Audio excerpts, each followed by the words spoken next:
ಫಿರೋಜಾಬಾದ್ ಹೊನಕಿರಣ ಸೋಮನಾಥಹಳ್ಳಿಯ ಕೃಷಿ ಜಮೀನನ್ನು ಹೊಂದಿರುವ ರೈತರ ಮೇಲೆ ದಬ್ಬಾಳಿಕೆಯಿಂದ ಅಕ್ರಮವಾಗಿ ಕೃಷಿ ಜಮೀನಿನ ಕಬ್ಜಾ ಪಡೆಯಲು ಕೆಐಡಿಬಿ ಹೆಸರಿನ ಮೇಲೆ 2014ರಲ್ಲಿ ಒಟ್ಟು 1821 ಎಕರೆ ಜಮೀನನ್ನು ಪಹಣಿ ಪತ್ರಿಕೆ ಪಡೆದುಕೊಂಡಿರುತ್ತಾರೆ. ಈಗ ಗುಲ್ಬರ್ಗಾ ಸಿಮೆಂಟ್ ಕಾರ್ಖಾನೆಗೋಸ್ಕರ ಆರ್ ನಾಗೇಶ್ ಎಂಬುವರು ರೈತರ ಮೇಲೆ ಆರ್ಥಿಕವಾಗಿ ಮಾನಸಿಕವಾಗಿ ಹಲ್ಲೆ ಮಾಡುತ್ತಿದ್ದಾರೆ ಎಂದು ಗ್ರಾಮಸ್ಥರಾದ ಅಬ್ದುಲ್ ಲತೀಫಾ ಜಾಗೀರ್ದಾರ್ ಅವರು ಗಂಭೀರ ಆರೋಪ ಮಾಡಿದ್ದಾರೆ. ನಗರ ಪತ್ರಿಕಾ ಭವನದಲ್ಲಿ ನಡೆದ ಸುದ್ದಿಗೋಷ್ಠಿಯಲ್ಲಿ ಮಾತನಾಡಿದ ಅವರು, ಸರ್ಕಾರದ ಮುಂದೆ ಮತ್ತು ಪೊಲೀಸ್ ಇಲಾಖೆಯ ಮುಂದೆ ರೈತರ ಬಗ್ಗೆ ಸುಳ್ಳು ಮಾಹಿತಿ ನೀಡಿ ರೈತರಿಗೆ ಕಡಿವಾಣ ಹಾಕಿ ಕೃಷಿ ಜಮೀನಿನಿಂದ ವಂಚನೆ ಮಾಡಲು ಸಂಚು ರೂಪಿಸಿದ್ದಾರೆ. ರೈತರಿಗೆ ಪರಿಹಾರ ಸಿಗದಂತೆ ಮಾಡಿದ್ದಾರೆ ಎಂದು ಆಕ್ರೋಶ ಹೊರಹಾಕಿದ್ದಾರೆ. ಈ ಸುದ್ದಿಗೋಷ್ಠಿಯಲ್ಲಿ ಶರಣಪ್ಪ ಪೂಜಾರಿ, ಖಾಜಾ ಪಟೇಲ್, ಗುರುನಾಥ್ ಹಾಜರಿದ್ದರು. ಕೃಷಿ ಹೊರತು ಬಿಟ್ಟರೆ ಕೈಗಾರಿಕೆ ಮಾಡ್ತಿರೋದೇ ಅಲ್ಲ. ನಮ್ಮ ಜಿಲ್ಲಾದಾಗೆ ನಂಬರ್ 1 ಜಮೀನು. ಆ ಜಮೀನು ಜುವಾರಿ ಸಿಮೆಂಟ್ಸ್ ಅಂತ ಹೇಳಿ ಯಾವಾಗ 2010-11ರಲ್ಲಿ ಅದು ರೈತರಿಗೆ ಒತ್ತಾಯ ಮಾಡಿ ಅವ್ರಿಗೆ ಒಂದು ಸ್ವಲ್ಪ ವಂಚನೆ ಮಾಡಿ ಏನೇನು ಒಳಗೆ ದಲ್ಲಾಳ ಮಂದಿಗೆ ಶಾಮೀಲ್ ಮಾಡಿ ಅವ್ರಿಗೇನು ರೊಕ್ಕ ಅವ್ರ ಅಕೌಂಟ್ ಜಮಾ ಮಾಡಿದ್ರು. ಎಲ್ಲ ದಲ್ಲಾಳು ಮತ್ತೇನಪ್ಪ ಅಂದ್ರೆ ರಾಜಪ್ಪ ಅಂತ ಹೇಳಿ ಮೇನ್ ಅವರು ಕೈಗಾರಿಕೆ ಇಲಾಖೆ ಅಧಿಕಾರಿಗಳು ಇದ್ರು ಕಲಬುರ್ಗಿ. ಆಮೇಲೆ 2014ರಲ್ಲಿ ಕೆಡಿಬಿ ಅಂತ ಹೇಳಿ ಅವ್ರ ಹೆಸರೇ ಪಾಣಿ ರೆಕಾರ್ಡ್ ಐತ್ರಿ. ಇಲ್ಲಿವರೆಗೆ ಈ ಜಮೀನಲ್ಲಿ ಏನು ಅವ್ರ ಕೈಗಾರಿಕೆ ಕೆಲಸ ಮಾಡಿಲ್ಲ. ಆದ್ರೆ ಈ ವರ್ಷ ನಾವೇ ರೈತರು ನಮ್ಮ ಉದ್ದೇಶ ಈಗ ನಾವು ಸರ್ಕಾರ ಮಾಡಿಲ್ಲ. ನಮ್ಮ ಜಮೀನ ಬಿಡ್ರಿ, ನಾವು ಸರ್ಕಾರ ನಾವು ಬೇಡಿ ನಮ್ಮ ಒತ್ತಾಯ ನಾವು ಕೇಳಿದ್ರೆ ಇವ್ರು ಎಲ್ಲ ಸೇರಿ ಈಗ ನಾವು ಆರ್ ನಾಗೇಶ್ ಅಂತ ಹೇಳಿ ನಾವು ಈ ಗುಲ್ಬರ್ಗಾ ಕೆಲಸದಲ್ಲಿ ಅಕ್ರಮವಾಗಿ ಕೆಲಸ ಮಾಡ್ತಾ ಇದ್ದಾರೆ. ಯಾವ ತರದ್ದು ಪರ್ಮಿಷನ್ ಅವ್ರು ತಗೊಂಡಿಲ್ಲ. ಬೆದರಿಸಿ ರೈತರಿಗೆ ಬೆದರಿಸಿ ಎಲ್ಲ ಬೇರೆ ಹಾಳು ಮಾಡಿ ಅಕ್ರಮವಾಗಿ ಕಾರ್ಯ ಮಾಡ್ತಾರ. ಪೊಲೀಸ್ ಇಲಾಖೆ ಅಧಿಕಾರಿಗಳು ಸುಳ್ಳು ಹೇಳ್ತಾರೆ. ರೈತರೆಲ್ಲ ಸಂಪರ್ಕ ಮಾಡ್ತಾರ, ನಮ್ಮ ಹಲ್ಲೆ ಮಾಡಿ ಗೊತ್ತಿದೆ ಗೊತ್ತಿದ್ದಾರೆ ಸಹಕಾರ ಮಾಡಿ ಅಂತೇಳಿ ಪೊಲೀಸರು ಸಹಕಾರ ಅಕ್ರಮವಾಗಿ ಈ ಕಂಪೌಂಡ್ ನಮ್ಮ ಹಗ್ಗದಲ್ಲಿ ಇದೆ ತೋರ್ಸೋವಾಗಿ ಇದು ಮಾಡ್ತಾ ಇದ್ದಾರೆ. ಸರ್ಕಾರ ನಜರದಾಗ, ಕಾನೂನು ನಜರದಾಗ, ಸಾಮಾಜಿಕ ನಜರದಲ್ಲಿ ನಾವು ಮೊದಲೇ ಜವಾಬ್ದಾರಿ ಇದ್ದೀವಿ ಅಂತ ಉದ್ದೇಶದಿಂದ ಅಕ್ರಮವಾಗಿ ಕಂಪೌಂಡ್ ವಾಲ್ ಮಾಡ್ತಾ ಇದ್ದಾರೆ. 17 ಎಕರೆ ಜಮೀನಲ್ಲಿ ಕೇವಲ 6 ಜಮೀನಿನ ಒಳಗಾಗಿ ಮಾಡ್ತಾರ. ಇನ್ನೊಂದು ಒಂದು ಸ್ವಲ್ಪ ಇದು ಮೀಡಿಯಾದವರು ಗೊತ್ತಾಗಬೇಕು. ಬಂಗೇರಿ ಮತ್ತು ಫಿರೋಜಾಬಾದ್ನಲ್ಲಿ 2008ರಲ್ಲಿ ಪರಿಶೀಲನೆ ಮಾಡಿರೋದೇ ವಿಮಾನದಿಂದೇನೋ ಇಲ್ಲಿ ಒದ್ದೆ ಅಂತೇಳಿ ಎಲ್ಲ ಸರ್ಕಾರಿ ಈಗಾಗಲೇ ನಮ್ಮ ಗುಲ್ಬರ್ಗಾ ಜಿಲ್ಲಾಧಿಕಾರಿಗಳಿಗೇನೋ ಇರ್ಬೋದು.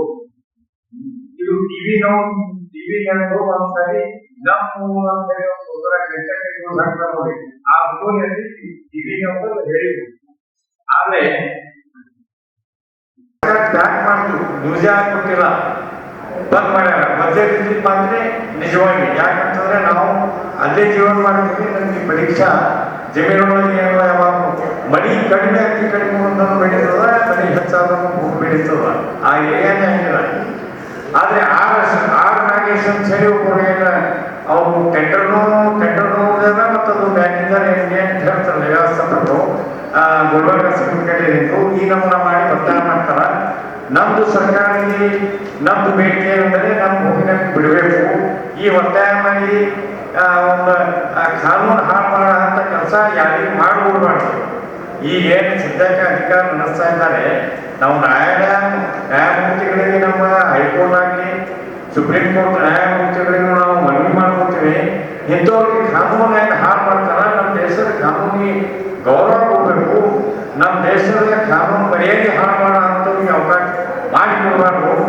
ಇಲ್ಲ ಮತ್ತು ಅಮಾಯಕ ರೈತರಿಗೆ ಮಣ್ಣಾಗಿಟ್ಟಿಗೆ ಏನಂತಂದ್ರೆ ಎಲ್ಲರೂ ಸೇರಿ ನಮ್ಮ ದೇಶದ ಈಗ ನಮ್ಮಲ್ಲಿ ಗುಲ್ಬರ್ಗಾ ಜಿಲ್ಲೆದೊಳಗೆ ಸೇಡಂ, ಚಿತ್ತಾಪುರ, ವಾಡಿ, ಶಾಮಲ್ನಹಳ್ಳಿ ಸಿಮೆಂಟ್ ಕಂಪನಿ ಬಹಳ ಆಗ್ತದೆ. ಸಿಮೆಂಟ್ ಕಾರ್ಖಾನೆಗಳು ಸಾಕಷ್ಟು ಸಿಮೆಂಟ್ ಅದ. ನಮ್ಮಲ್ಲಿ ಅನ್ನ ಸಿಗ್ತದೆ. ಇದು ಜಮೀನು ಹೋಯ್ತಪ್ಪ ಅಂದ್ರೆ ನಾವು ಸಂಬಂಧ ಹಕ್ಕಿ, ಭೂಮಿ, ದನ ಕರ ನಾವು ಬೆಳಿತೀವಿ. ನಾವು ಏನು ಅನ್ನ ಹೋಗ್ತೀವಿ. ನಮ್ಗೆ ಅನ್ನದ ಬಹಳ ಅವಶ್ಯಕತೆ ಪರಿಸ್ಥಿತಿ ಇಲ್ಲ. ನಾವು ನೀರು ಅನ್ನ ಇಲ್ಲಿ ಹಾಕಿ ಮಾಡ್ತೇವೆ.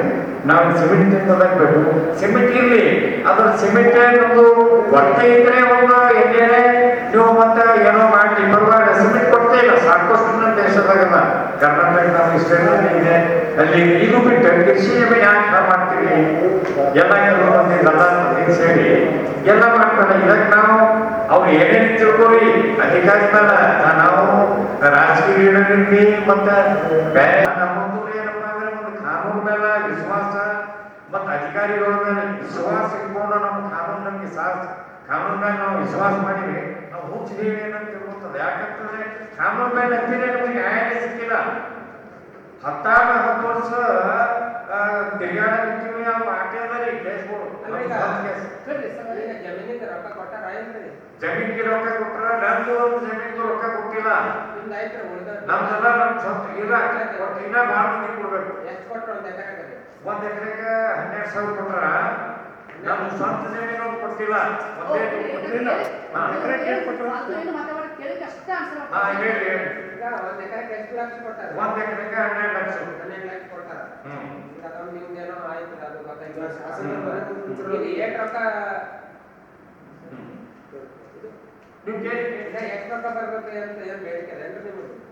ನಮ್ದು ಬೇಡಿಕೆ ಇಲ್ಲ. ಕೆಲವು ಮಂದಿ ಅವರು ಇಲ್ಲ ರೊಕ್ಕ ಕೊಡ್ರಿ ಅಂತಾರೆ. ಕೆಲವು ರೈತರು 12 ಎಕರೆ ಜಮೀನು ರೈತರು, ಕೆಲವು ಜನ 2 ಎಕರೆ ಸನಿಪಾದಾರಿ, 1 ಎಕರೆ ಒಂಬೈನೂರು ಒಂದು ಸ್ವಲ್ಪ ಕಡಿಮೆ, ಒಂದು 20 ಎಕರೆ ಸೋಮನಾಥ್ ರೆಡ್ಡಿ ಜಮೀನು ಇದೆ.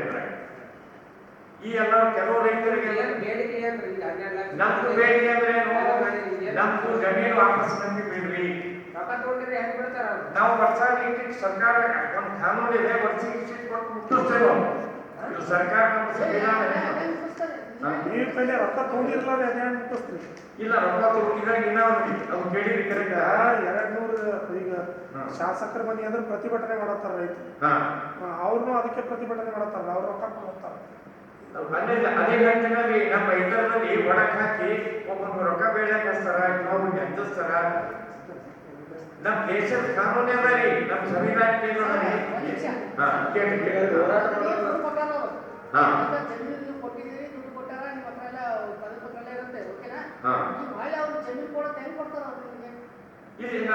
ಇದು ನೋಡಿ ಒಂದು ಸ್ವಲ್ಪ ಕೇಳಿದ ಕರೆಕ್ಟ್.